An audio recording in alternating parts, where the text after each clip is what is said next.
أعوذ بالله من الشيطان الرجيم بسم الله الرحمن الرحيم الحمد لله والصلاة والسلام على رسول الله أما بعد Ассаламу алейкум ва рахматуллахи ва баракату. Құрметті бауырлар, бүгін кезекте өзіміздің хадж сүресінің ең соңғы бетін өтеді екенбіз. Иншалла біз өткен сабақтарымызда 72-ші аяттарға келген екенбіз. Иншалла бүгін 73-ші аяттан бастаймыз.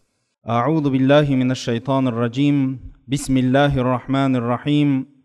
يا أيها الناس ضرب مثل فاستمعوا له إن الذين تدعون من دون الله لا يخلقوا ذبابا ولو اجتمعوا له وإن يسلبهم الذباب شيئا لا يستنقذوه منه ضعف الطالب والمطلوب.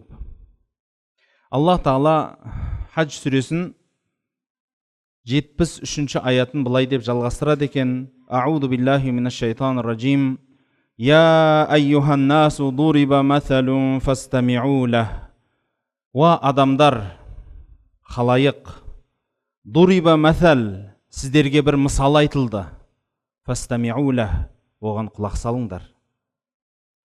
Алла Тағала, байқасаңыздар, сөз сөйлегенде мысалмен сөйлейді екен. Сізбенен бізге осылай айтуды дұрыс көреді. Кейбір адамдар мысалы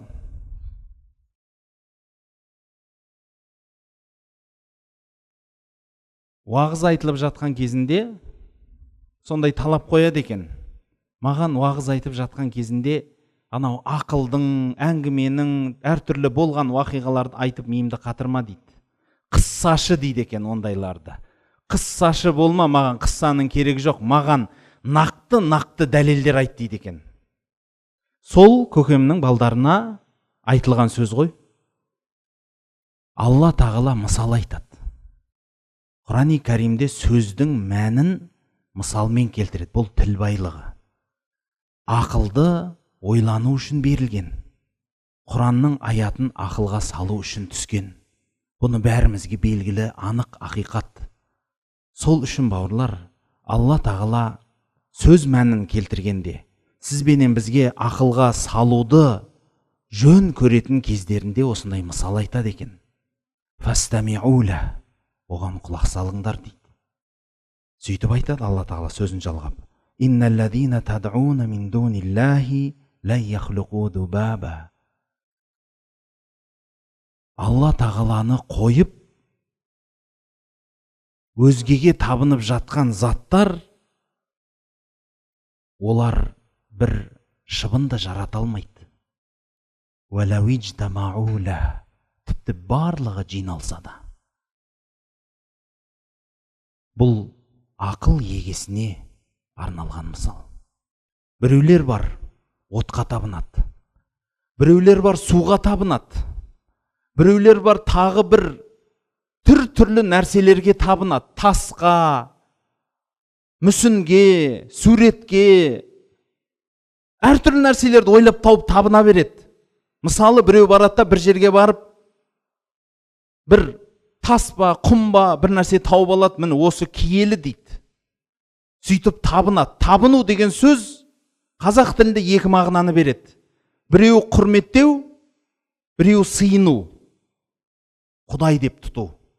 Мен бұл жерде табыну деген мағынаны жоғарғы мағынасын қолданып жатырмын. Яғни сыйыну, Құдай деп білу деген мағынаны қолданып жатырмын. Құдай деп білу деген сөздің мағынасы не? Бір затты өзіне адам немесе біреу Құдай деп білу деген сөз Пайғамбарымыз саллаллаху алейхи ва салламның түсінігі бойынша, сізбен бізге түсіндіргені бойынша, адалды, арамды арасындағы шекараны сол зат қойып береді деп сену. Мысалы, біз халықты атымтайдай жомарт деген сөзді қолданамыз, білесіздер. Атымтайдай жомарт дейміз. Атымтай деген бір жомарт кісі болған екендігін сезінеміз. Бұл қашан болған екен десеңіз, бұл кісі Пайғамбарымыз саллаллаху алейхи ва салламның заманында болған. Бұл кісінің аты Хатим. Қазақшада атым. Тай деген сөз тай деген тайпадан шыққан. Хатим ат-Таи немесе Хатим Таиюн. Бұл кісі тай тайпасының руының азаматы болған кісі. Расында да бұл кісі туралы әртүрлі керемет сөздер айтылады. Мысалы, бұл кісі туылғаннан анасының жаңалдегі әлі емізулі жөргегінде жатқан кезінде екінші жағын, анасының екінші жағын басқа бір кішкентай сәби ембесе, бұл өзі ембейді екен. Ойласаңызшы, сол кішкентай сәби кезінен біреумен бөліседі екен да. Сол кезден жомарттығы бар болған. Ол туралы анасы айтып береді дейді. Бір күні ағасы, Атымтайдың ағасы, мен де баймын, мен де жомарт боламын дейді. Сөйтеді да жомарт болғысы келіп, елге мал тарқатады. Кім біздің үйге қонаққа келеді, соған бір қой дейді. Жұрттың бәрі келеді, қой береді. Сөйтіп қойды алып кетіп баратқан адамдар айтады, әй, осы қойды берген екен, енді жібінде бермей ма деп біреу айтып баратса, бұл ренжиді. Мен бұған қой беріп жатсам, бұл маған жіп туралы сұрап жатыр. Не деген мына халық дейді. Сөйтіп шешесіне келіп, мамасына, анасына келіп жылайды.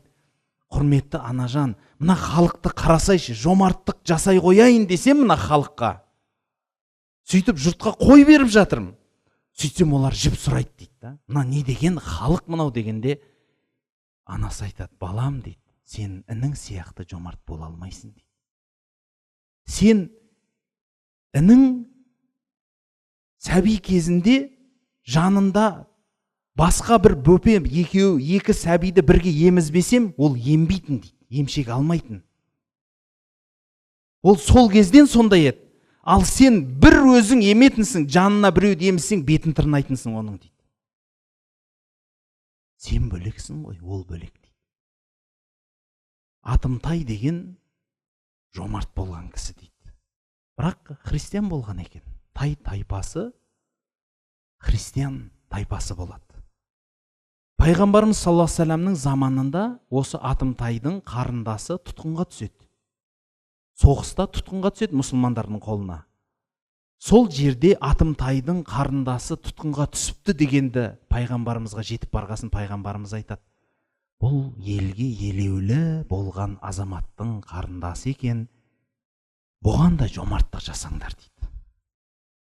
Сонда оның қарындасын тұтқын емес, қонақ қылып күтіп, азат етіп, өткен тұтқынға түскен адам құл болады екен ол заманда. Азат етіп, қонақ қылып күтіп, астына ат мінгізіп шығарып салады. Ол кісі дін қабылдап кетеді, кетіп бара жатқанда. Сонан бұл ағасына барып айтады, осы дінден осындай бір кереметтік көрдім, жақсылық көрдім, жақсы сөздер естім, Құран-ы Кәрімнің аяттарын естіп, бір-екеуін көкейіме қонды. Сен барып естісейші, жүрегің таза адамсың ғой дейді. Содан Атымтай келеді пайғамбарымыздың алдына. Келіп, пайғамбарымыз саллаллаху алейхи вассаламмен сұхбаттасады. Сол сұхбаттасып жатқан кезінде пайғамбарымыздың саллаллаху алейхи вассаламның айтқанмен әңгіменің бәрін осы жердегі нүктеге алып келе жатыр. Пайғамбарымыз саллаллаху алейхи вассалам айтады, сендер дейді, сол тайпадағы адамдар өздеріңнің дін басыларыңды құдай қылып ұстанғансыңдар дейді. Сонда Атымтай айтады, жоқ, біз оларды құдай деп ұстанбаймыз, біз оларды айтқанын істейміз, бірақ ол құдай емес қой дегенде, адалды адал дейтін, арамды арам деуге үкім шығаратын кім дейді? Сөйтсе біздің ауылдың молдалары, дін басылары. Ондай болса бұлар құдайдың орнындағылар дейді. Өйткені адалды да арамды да үкімін айтатын Алла. Алланың үкімі болады бірінші. Ал дін қызметкері сол үкімді жеткізуші ғана. Бұл бұйрық беруші, бір адал арам қылушы емес, бәлки ортада жеткізуші ғана деп түсіндіреді. Осы нәрсені ұғынады. Мен бұны неге айтамын? Көп бауырларымыз Осы Құдай деген сөздің әртүрлі мағынада түсінеді. Сіз өзіңіздің көкейіңізде Құдай деген түсінік қандай орын алады? Қандай болу керек? Құдай деген сіздің жүрегіңізде. Өзіңіз ақ жауап беріңізші, басқа кітап оқымай-ақ. Құдай деген шексіз құдірет егесі болу керек, дұрыс па? Құдіреті шектеулі болса, ол Құдай бола ма? Мүмкін емес. Құдай деген жалғыз болу керек.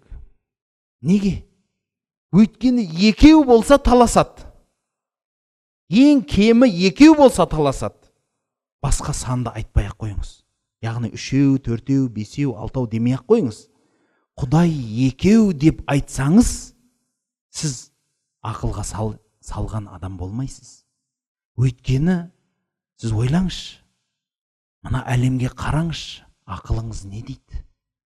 Ақылыңыз егер шын ой сананың түбінен нәпсіге берілмей айтатын ақыл болса, онда жүрегіңіздегі ақыл айтады. Мына әлем барлығы бір патшаға бағынады дейді. Бірақ патшаға бағынады. Түбі бір нәрсеге барады. Бірақ билеуші бола алады. 2 билеуші, 3 билеуші, 10 билеуші бола алмайды. Оның бәрі Құдай деп саналмайды. Сол үшін үлкен Құдай, кішкентай Құдай, орынбасар Құдай деген нәрсе болмайды. Бұл ақылға сыймайды, бұл адамның фантазиясы ғана. Құдай деген шексіз құдірет егесі және жалғыз ғана болу керек. Сонда ол Құдай. Бәрін естуші, бәрін көруші, ешкімге мұқтаж емес, мұңсыз. Осындай ұлы құдірет егесі болу керек. Сол үшін Алла Тағала осы сөзді түсіндіру үшін айтады. Сендердің Алланы қойып басқаға табынып жатқандарың, ойланып көрші, бір шыбын да жарата алмайды. Бір шыбын да жарата алмайды. Тіпті Құдай деп атағанның бәрін жинап бір жерге толтырып қойсаң да, бір шыбын жарата алмайды. Рас па? Бұттар әртүрлі. Таудан, тастан қашалып жасалған, ағаштан қашалып жасалған. Бәрін әкеп қойыңызшы. Қазіргі жұрттың сеніп жүрген нумерологиясы, жұрттың сеніп жүрген фен-шуйы, жұрттың қазір өздерінің табынып жүрген әртүрлі табынатын нәрселердің бәрін әкеліңіз бір жерге. Бір шыбын жарата алады мекен? Бір шыбын жарата алады мекен? Тіпті бәрін жинасаңыз да. Жоқ.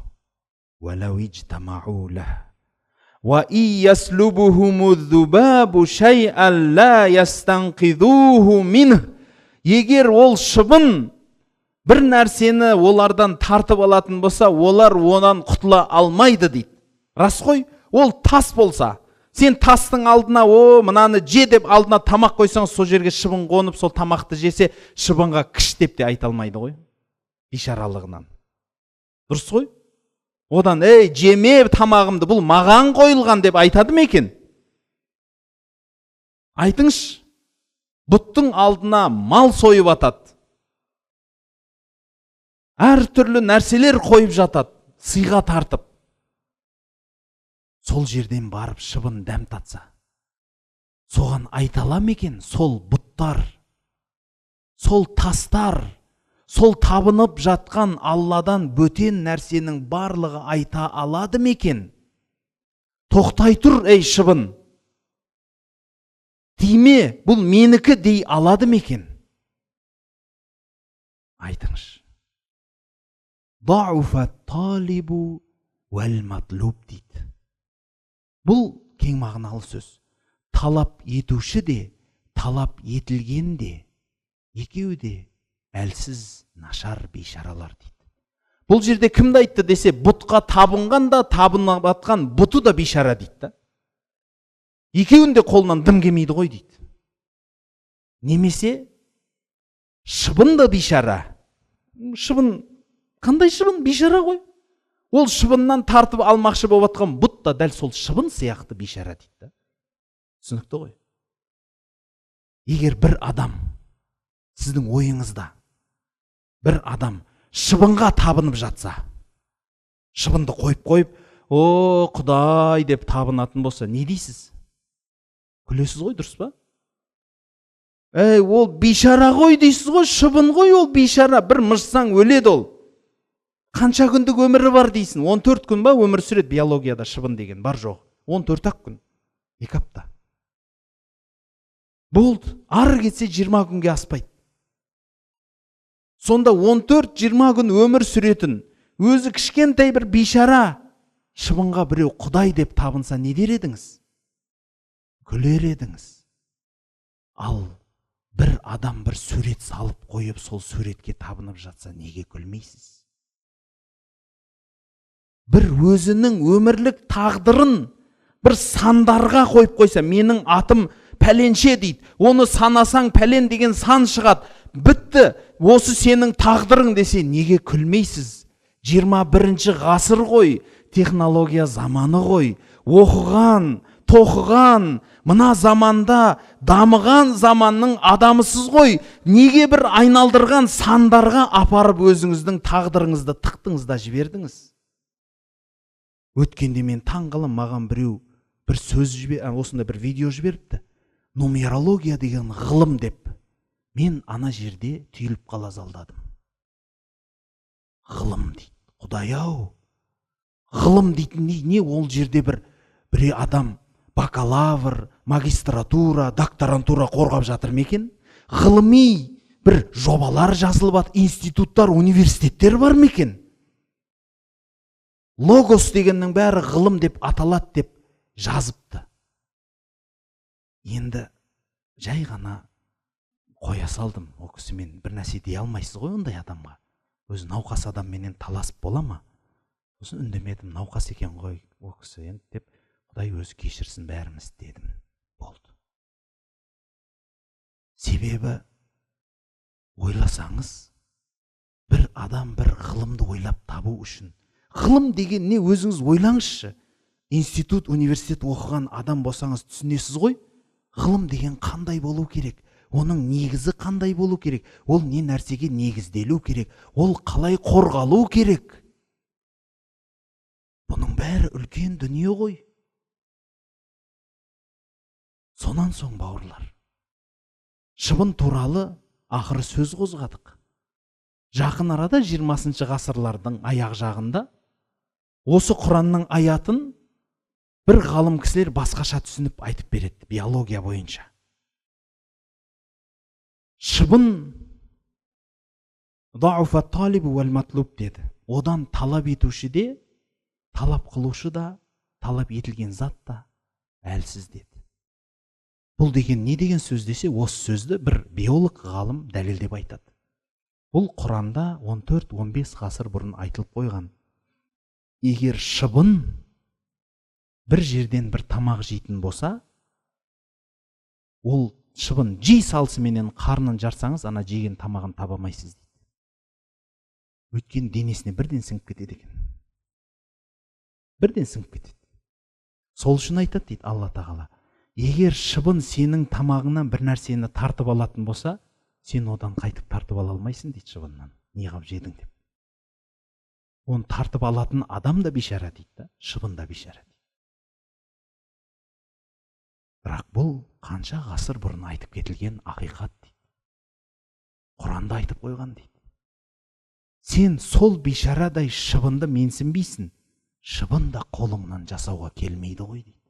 Бір шыбын жарата алмайсың. Мен ойлаймын, бауырлар, осы сөздер ақыл егесі болса, кімге табыну керек? Шынымен Құдай деген сөзге кім лайықты? Ақыл егесі болса, бұл адам өзі жетеді бұған. Ойланады, ақылға салады. Шыныменен табынуға лайықтыны. Сол үшін Құран-ы Кәрімде Алла Тағала сөзін жалғап айтады. Мә қадаруллаха хаққа қадри, инналлаха лақауийюн азиз. Алла Тағаланың қадірін ешкім жетіп білген емес. Алла тағала аса қуатты, шексіз құдірет егесі дейді. Білесіз ба? Осы Алланың құдіретіне ешкім жетпеді деген сөзді айтқан кезде менің ойыма бір пайғамбарымыз саллаллаху алейхи вассаламның осылай хадистері келеді, бірнеше. Пайғамбарымыз саллаллаху алейхи вассалам бір күн айтады, халықпен отырған кезінде, естіңіздер ме дейді. Не нәрсені я Расулалла десе, аспан сықырлады ғой дейді. Аспан сықырлап тұр ғой дейді. Аттатиссама, аспан сықырлап тұр дейді. Ол сықырлауға лайықты да дейді. Себебі аспанға шықсаң, бір қарыс, бір сүйем жерде таба алмайсың періштесіз. Бос орын жоқ дейді. Барлық жерде періште тығылып тұр дейді. Біреу сәжде жасап жатыр, біреу руку жасап жатыр, біреу қиямда тұрып зікір айтып тұр. Тоқтамай. Ол сол жерде жаратылған, тоқтамай сәжде етуде дейді. Ертең қиямет қайым болғанда аспан қақ-қақ ажырап, бүкіл уақыт тоқтаған кезде әлгі сәждеде жатқан періште басын көтеріп айтады дейді. Аллахым, саған лайықты сәжде жасай алмадым ғой дейді екен. Ол қашан жаратылған? Қашан жаратылған? Қанша уақыттан бері сәжде жасады? Басын көтермей. Қиямет қайымның ең соңғы нүктесі тоқта деген сөзге шейін сәжде жасады. Сонда да басын көтеріп айтады екен. Я Аллахым, саған лайықты сәжде жасай алмадым дейді. Түсінесіз ба? Сізбенен біз кейде бір сауабы жасап қойсақ, марқайып қаламыз. Ой, Алла маған қарыз. Мен садақа беріп жүрмін. Мен намаз оқып жүрмін. Ораза тұтып, мен қажылыққа барып келдім ғой, мен не деген ғаламат адаммын дейміз. Біле білсеңіз, сіз егер туылғаннан өлгенге дейін сәждеден басыңызды көтермесеңіз де, Аллаға лайықты сәжде жасай алмайсыз. Тек қана сізбенен бізден Алла тағала жүрегіміздегі иманымызды сұрайды. Сол иманға лайықты әрекетімізді көреді. Болды. Сол үшін бауырлар, сізбенен біз қолымыздан келгенін жасауымыз керек. Бұл деген сөз мүлде ғибадатсыз, құлшылықсыз қап кет деген сөз емес, жоқ. Бәлки өзің тәкаппарланып кетпе дегені. Пайғамбарымыз саллаллаху алейхи уассаламның заманында ең алғашқы пайғамбарлық түсіп жатқан кезінде Муззаммил деген сүре түседі. Сол сүреде Алла тағала айтады: Я айюхал Муззаммил, ей оранып алған, құм фәәндир, тұр, ескерт, уараббака фәкәббир, Раббыңды ұлықта, уарруджза фәхджур, нәжестен қаш, уәлә тәмнун тәстәкфир, ешқашан міндетсініп, көпсінбе істеген ісіңді дейді. Міне діннің ақиқаты. Мен көп істеп қойдым, мен осыны істеп жатырым деп ешқашан міндет қылма, және ешқашан көпсінбе дейді. Өйткені қиямет қайым болған кезде зәредей жақсылыққа таласасын, зәредей жамандықтан қашасын. Бір қылдың ауырлығындай, ойлаңызшы, шашыңыздың бір қылы қаншалықты ауырлық деп ойлайсыз. Дәл сондай ауырлықта бір жақсылық болса екен, осы таразымды басып кетереді деп армандайсыз. Дәл сол сияқты бір қылдай күнәм аз болса екен, ана таразда жеңілдеу болып қалар еді ғой деп армандайсыз. Сондықтан бауырлар, сол арманға бармай тұрып, мына жерден әрекет жасаңыз. Осы жерден қадам басыңыз жақсылыққа. Алланың қадірін сол үшін көп адам біле бермейді.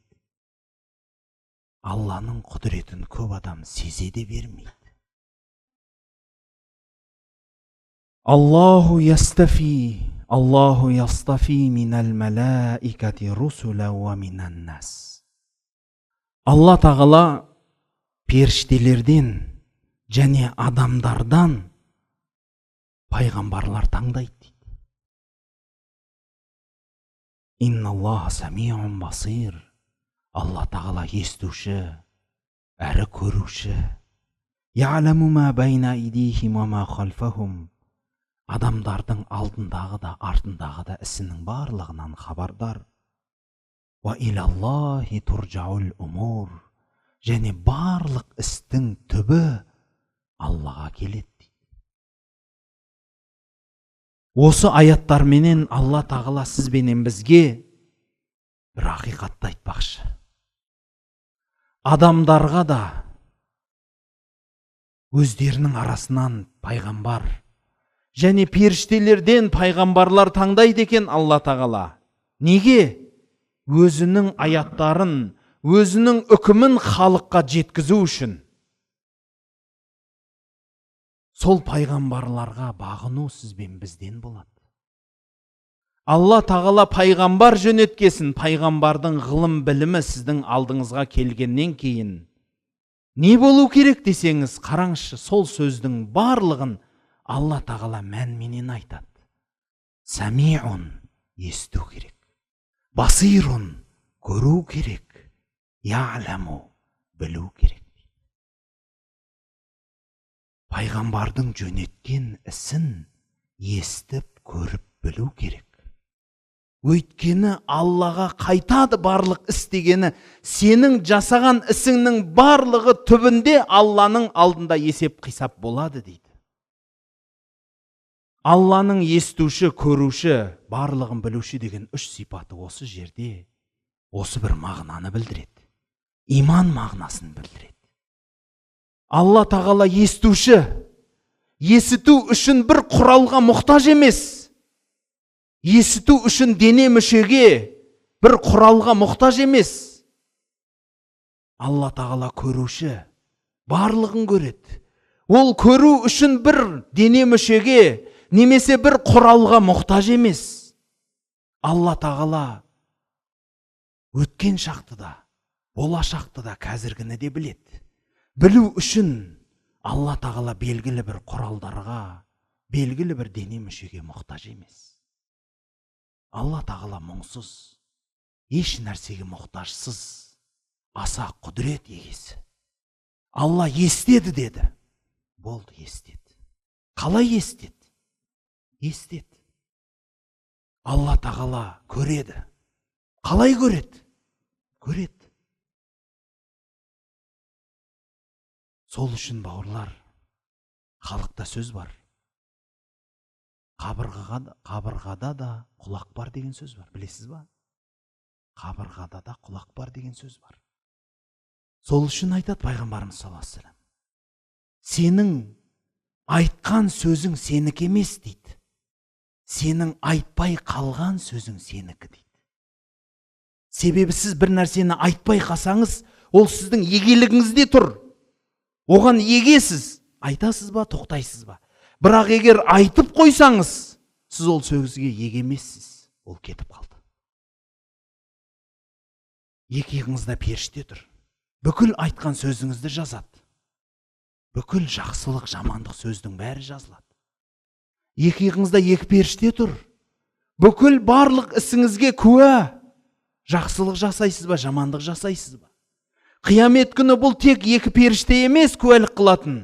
Бәлки сіздің аяқ қолдарыңыз, дене мүшелеріңіз куәлік қылады дейді.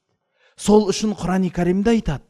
Сол бір күні келген кезінде біз адамды аузына мөр басамыз.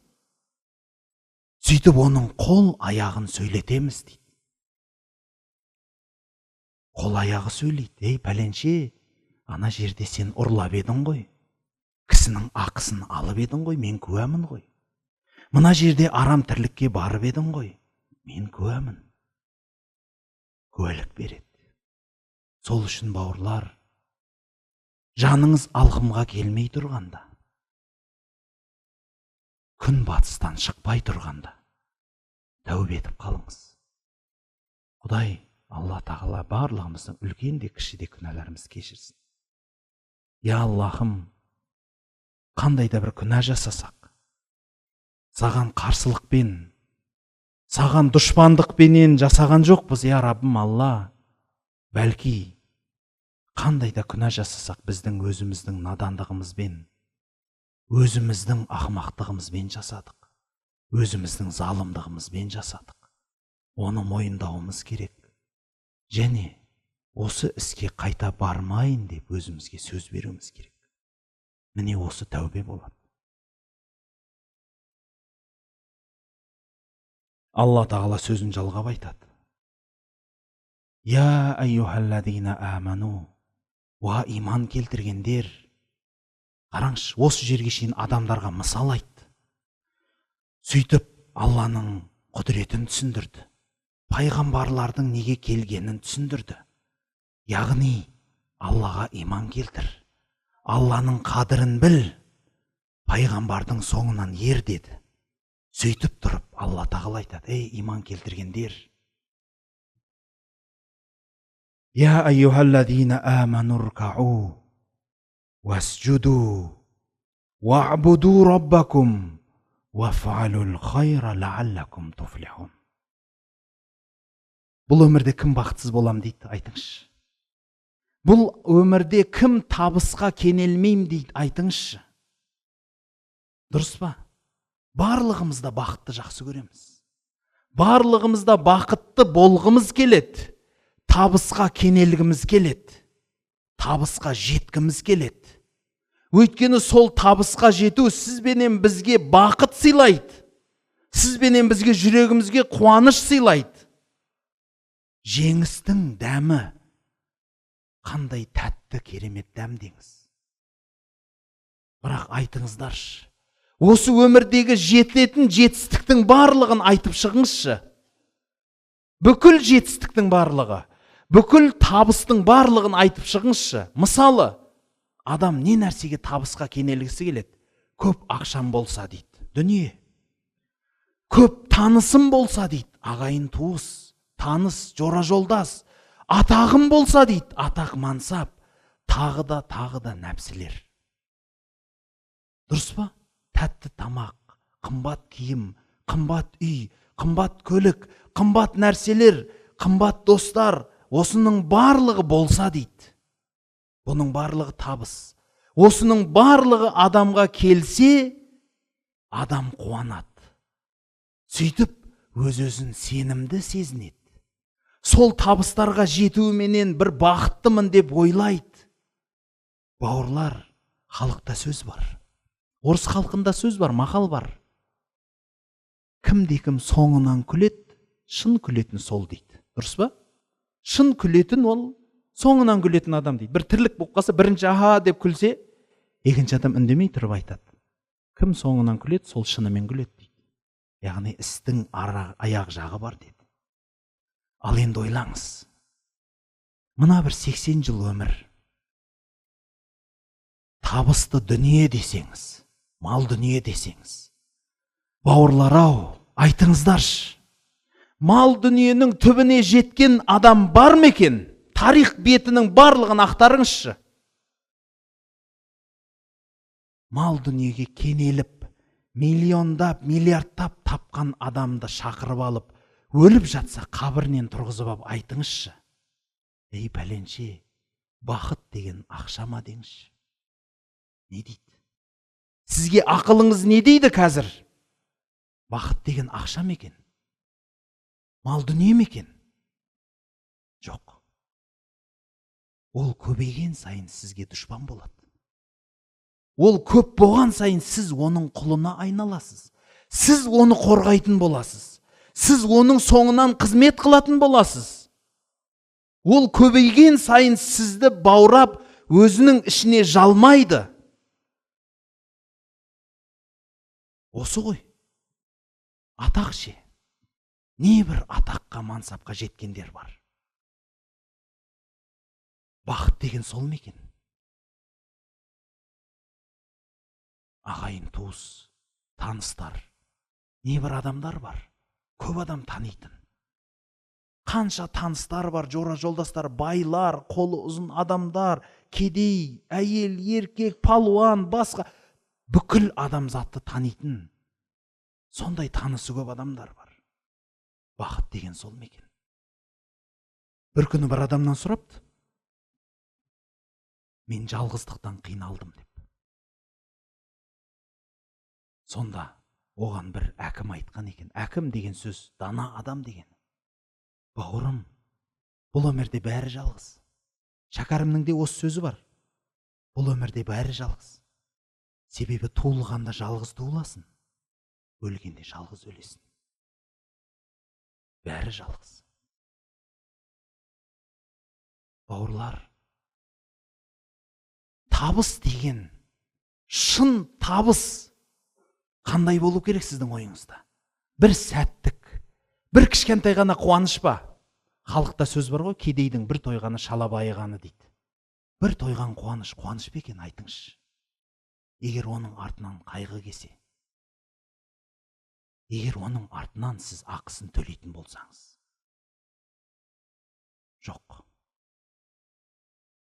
Сол үшін Алла тағала айтады, шын табысқа кенелгіңіз келе ма дейді. Табыс, шынымен жеңіс дегенді, соның дәмін татып, мәңгілікке соның рахатын көргіңіз келе ма дейді. Онда мына бір 4 нәрсені істеңіз. 4 нәрсе. 4 нәрсе сізді шынайы, ақиқи табысқа жеткізеді. Біріншісі, иман келтіру. Иман келтіргендерге айтады, варкау, рукуқ жасаңдар. Уасджуду, сәжде жасаңдар.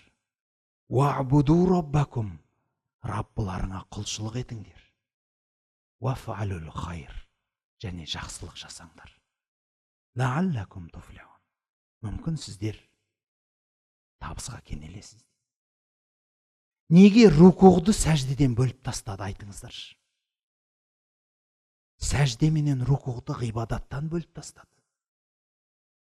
Алла тағала осы бір сөздерінде кейде кішкентай істер арқылы үлкен істің мәнін білдіргісі келеді. Және әрбір істің жеке-жеке маңызды екендігін түсіндіргісі келеді. Сол үшін сіздің жасаған рукуғыңыз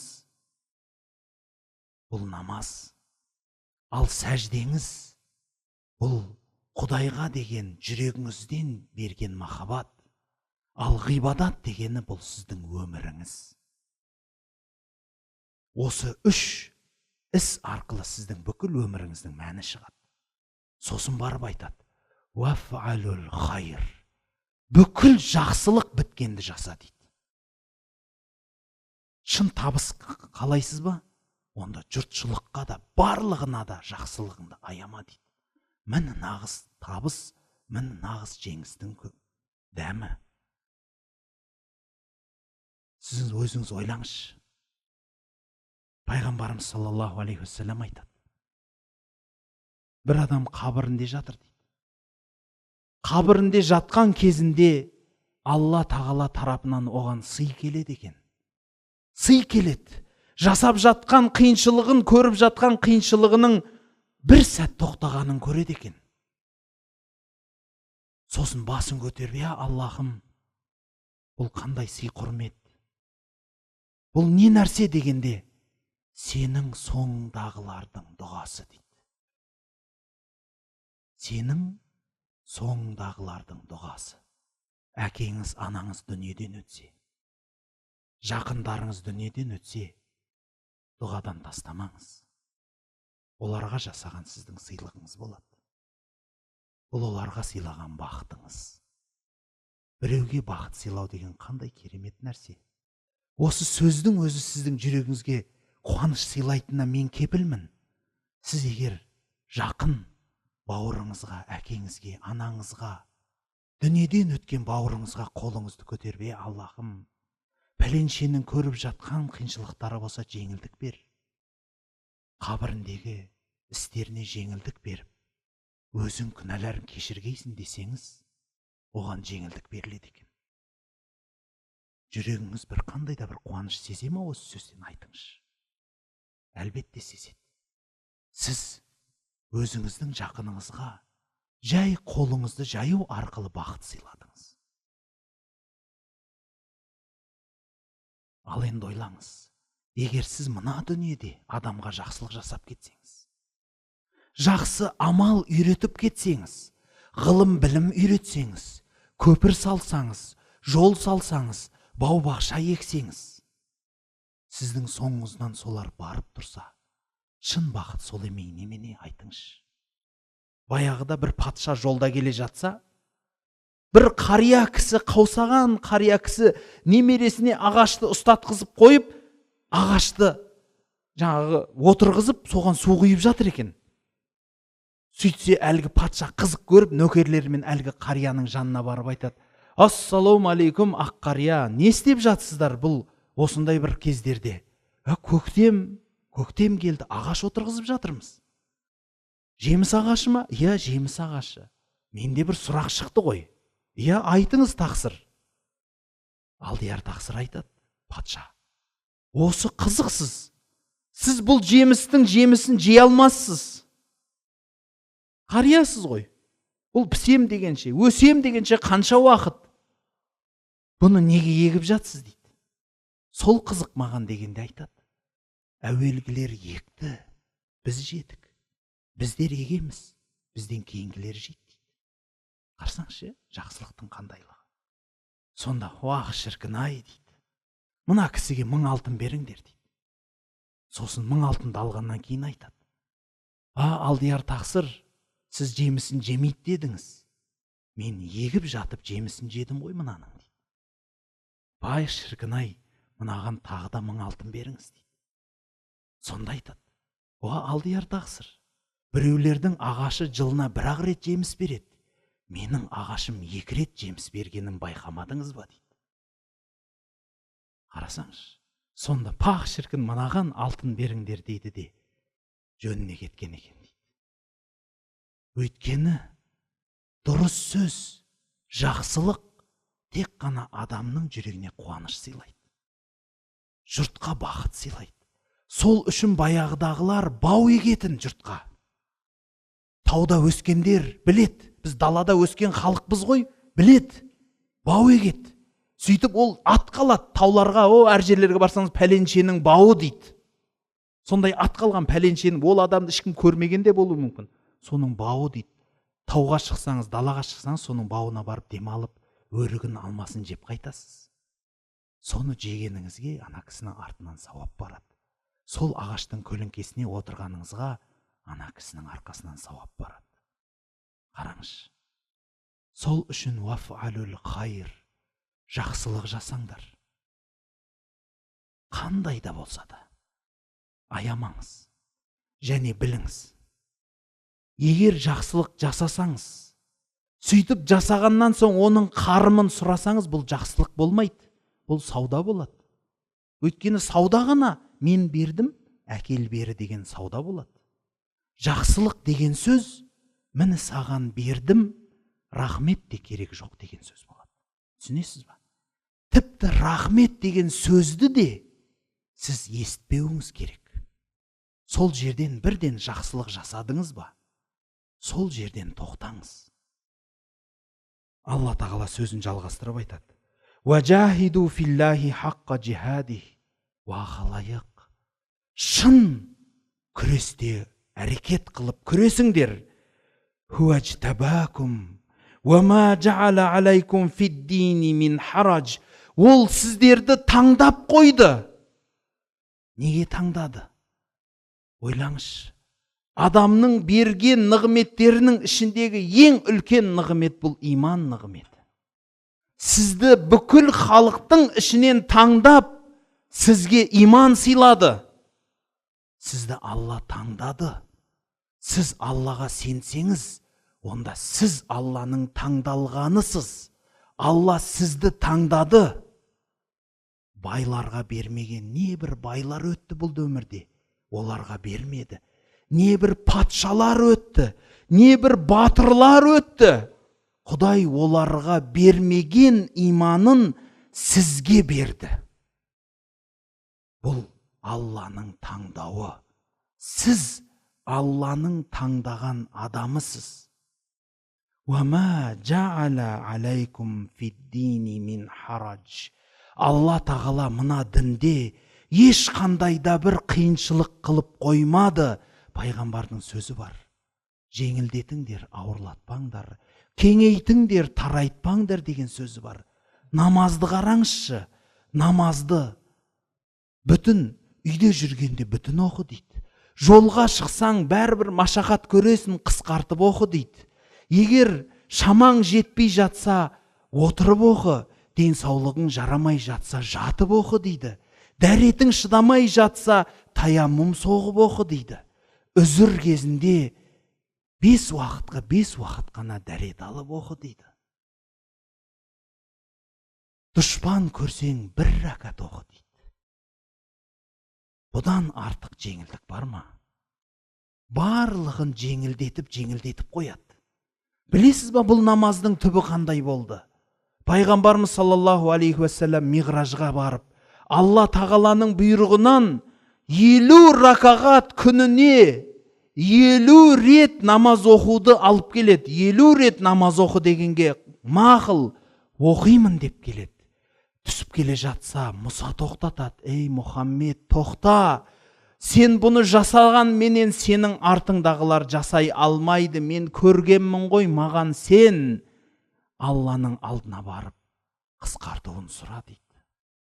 Барып 45 қылады. Тағы да бар деп 35 қылады. Тағы да бар менен 5 қылады. 5 рет күніне намаз оқы дейді. Сонан соң Мұса айтады, жоқ, бұны да жасай алмайды. Бұдан да азайт. 1 ретте жетет күніне, азайт деген кезінде мен енді бармаймын. Өйткені Алла тағала маған айтты, сенің 5 уақыт оқыған намазың 50 уақыт намаз оқыды деп жазылады деп айтты дейді. 50 уақыт намаз оқыды деп жазылады. Мен енді қайтып бармаймын. Ойласаңыз, Алланың жеңілдік емес па? Алла тағала сізбен бізге дінімізді жеңіл етті. Түсінігінде, амалында. Кім қызықса, кімнің жүрегінде ықыласы болса, ол орындайды. Ал егер сіз орындаудан шамаңыз жетпей жүрсе, онда өзіңізбен жұмыс жасаңыз. Мүмкін сіздің жүрегіңізде бір ауру бар. Мүмкін бір кінәрат бар. Сол кінәратты тазалаумен айналысыңыз. Өйткені жәннат сізге керек. Жәннатқа кіріп, табысқа кенелу сізге керек. Сол үшін ерінбеңіз, әрекет қылыңыз. Сол үшін Құранда айтады, «Жахиду филлахи хаққа жихади». Шынымен Алла үшін деп күресіңдер бұл өмірде. Күрес, өзіңнің нәпсіңе қарсы тұра біл. Күресе біл. Алла тағала сені таңдады, және дінде ешқандай да қинау қоймады. Миллата абикум Ибрахим, сіздердің аталарыңыз Ибрахимнің миллеті бұл. Хуа саммакум муслимина мин қабл ва фи хада лиякуна расулу шахидан алейкум ва такуну шухада'a алан нас. Сіздерге пайғамбарларыңыз және сіздер бүкіл адамзатқа қиямет күні куәгер болу үшін сіздерді Алла тағала Құранда да, Құраннан бұрынғы кітаптарда да мұсылман деп атап кетті дейді. Білесіздер ме? Бізден әуелгі пайғамбарларға түскен кітаптарда Мұхаммед деген пайғамбар келеді, және оның соңынан ергендер мұсылман деп аталады деп аталып кеткен екен. Әуелден. Не үшін? Өйткені пайғамбар сізбенен бізге куә болу үшін. Қалай куә болады? Мен сіздерге жеткіздім ба ақиқатымды? Мен сіздерге айтқан сөздерім сіздердің алдарыңызға барды ма дейді. Не дейсіз? Пайғамбардың сөзін естімедім дейсіз ба? Пайғамбардың үйреткен нәрселер менің алдыма келмеді дейсіз ба? Жоқ, келіп тұр. айтылып тұр пайғамбардың сөздері сіздерге. Сол үшін пайғамбар куәлік береді. Ал сізбенен біз өзге адамдарға куә боламыз дегені, бір адамдар сылтау айтады. Аллахым, маған үйткенде бүйтер едім, басқа мынандай істер едім дегенде, пәленше, сенің жаныңда 5 уақыт намазын оқып, оразасын тұтып жүрген адам жүрді ғой, көрмедің ба? Пәленше куә бол дейді.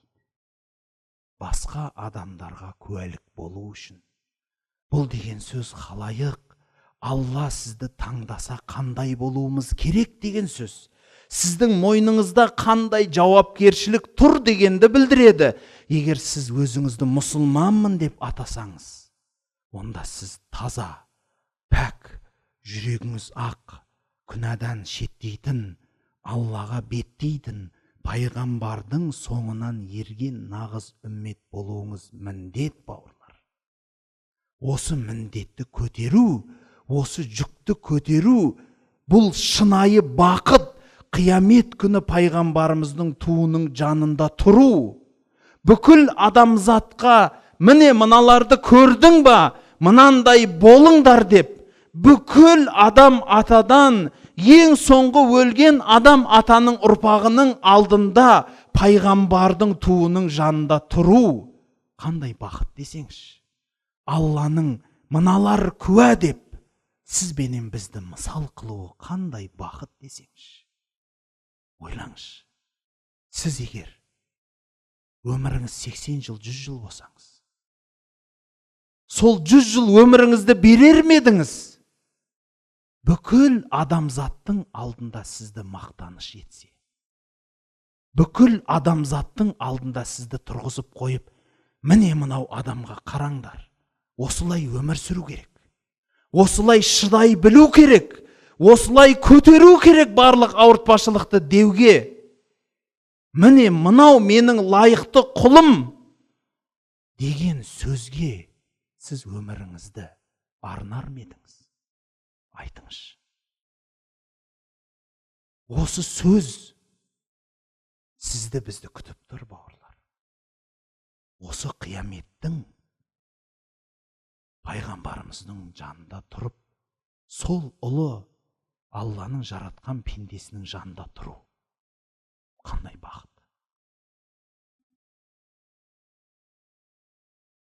Фаақимус сала, ендеше намаз оқыңдар. Ва атуз зака, қолдарыңдағы малдардан зекет беріңдер. Ва атасиму биллахи хуа маулакум, және Алла менен тығыз байланыста болыңдар. Ол сіздердің егелеріңіз. Фани'мал маула, қандай жақын дос. Ва ни'ман насир, қандай жақсы жәрдемші.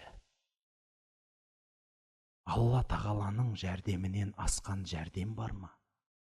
Алланың достығынан артық достық бар ма? Әдейі мысал келтірем, көп айтам бұл мысалды. Бір күні Ибрахим Адхам деген бір кісі туралы мысал айтады. Патша болған дейді ол кісі. Сол бір күні, бір түнде ғана орнынан тұрып патшалығын тастап кетіпті. Орнына патша болған адам патшалыққа келеді. Көреді қандай тамаша дүние, қандай тамаша патшалық. Бірақ неге патшалығын тастағанын түсінбей, мына кісіні табыңдар десе, көлдің жағасында, өзеннің жағасында киімін тігіп отыр. Келсе өзі келсін деп жатыр дегесін, алдына патша барады.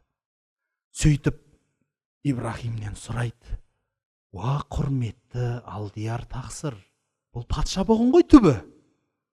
Бұл патшалығыңыз қандай ұлы патшалық, мен соған еге болдым сіздің орныңызға келіп. Неге тастадыңыз бұл патшалықты?" дегенде мырс етіп күліпті дейді. "Осы да патшалық па?" деп. "Ал, мықты патша болсаң, мынаны алшы" деп қолындағы инесін суға лақтырыпты дейді. "Әперші мынаны" деп. Сөйтсе басын шайқайды дейді. "Енді ағып атқан су ішінде ине жатыр, оны қайдан табасын? Ол қиын ғой" деп. Сөйтсе, "Ей, Алланың құлдары, әперіңдерші" десе, бір балық аузында сол инені тістеп шығыпты дейді. Шын патшалық Алланың досы болу. Шын патшалық бұл жайнамаздың үстіндегі патшалық. Шын патшалық бұл сіздің ораза тұтып, аузыңызды ашып отырған дастархандағы патшалық. Шын патшалық бұл Қағбаны айналып жүргендегі ләббәйк Аллахумма ләббәйк. Ей Раббым, Раббым, айт маған, бұйыр маған, мен сенің есігіңнің алдына келдім деген нағыз патшалық сол патшалық болады. Нағыз патшалық деген бүкіл әлемнің патшалары менің күнім не болады, есебім не болады деп қиналып тұрған кезінде пайғамбарымыз саллаллаху алейхи уассаламның туының жанында тұрып, кәлима айтып, я Аллахым деп жәннатқа кіру болады. Нағыз патшалық деген пайғамбарлардың өздері менің жағдайым не болады дегенде Алланың аршының саясында тұрып, ешқандай толғау толғамастан, қайғы қайғырмастан тұрып, жәннатқа кіру болады. Жәннатқа кіріп, соның сусындары менен жемісі, соның рахатына бату болады. Сол үшін бауырлар, осы хадж сүресін оқыған кезде әрдайым біліңіз. Алла тағала қажылық туралы айтады осы сүреде. Бұның түпкі мәнісін айтады. Және оның түпкі мәнісі құрбандық сияқты, құлшылық ғибадат сияқты болады. Сіздің біздің жасаған құлшылық ғибадаттарымыздың бірде біреуі сойған малыңыздың қаны менен еті де Аллаға жетпейді. Бәлки сіздің біздің жүрегіміздегі тақуалық жетеді. Құдайдан қорыққан қорқынышыңыз, Құдайға деген сезіміңіз жетеді Алланың құзырында. Пайғамбарымыз саллаллаху алейхи ва саллям айтады, Алла тағала сіздердің суреттеріңізге, сіздердің бейнелеріңізге, сырт жақтарыңызға қарамайды, бәлки сіздердің кеуделеріңіздегі жүректеріңізге қарайды дейді. Сондықтан айтатыным бауырлар, бұл өмір күрес болатын болса, онда шын табысқа жету үшін күресіп жатқан адамдардың арасында шын табыс не екенін ұғына білсеңіз екен дегім келеді. Субханак Аллахумма ва бихамдик, ашхаду ан ла илаха илля ант, астағфирука ва атубу илейк. Я Раббым, Алла барлық біліп білмеген үлкен де кіші де күнәларымызды кешіргейсін. Дерт сырқат науқастарымызға шипа бергейсін. Дүниеден өткен мұсылмандарды жарылқағайсың. Я Аллахым, қол жайып отырған барлық адамдардың дүниелік, ақыреттік қандай да талап тілектері болса, соларды өзің қабыл еткейсін. Аллахумма салли аля сайидина Мухаммадин ва алейхи ва сахбихи ва саллим. برحمتك يا ارحم الراحمين.